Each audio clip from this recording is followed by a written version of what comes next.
আসসালামু আলাইকুম রহমতুল্লাহ।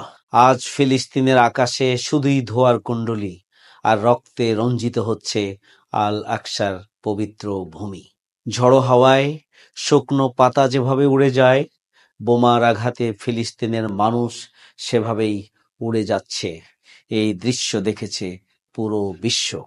একজন শহীদ সন্তানের পিতা আর্তনাদ করে বলেছিলেন, আমি আল্লাহর কাছে অভিযোগ করব সেই সব মানুষের বিরুদ্ধে যারা কিছুই করেনি, যারা শুধু দেখেছে আর চুপ থেকেছে। আসুন, আর বসে থাকা নয়, আমরা প্রতিবাদ করি, আমরা বিক্ষোভ করি। আসুন আমরা তৎপর হই, আমরা ভূমিকা পালন করি।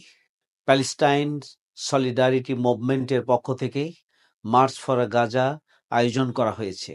আগামী শনিবার 12 এপ্রিল বিকাল 3টায় ঢাকাস্থ সোহরাওয়ার্দী উদ্যানে আমরা সমবেত হই।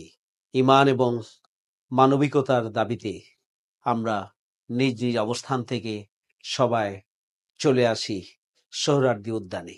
আমিও আসছি, আপনারাও আসুন। Free Palestine, save Gaza.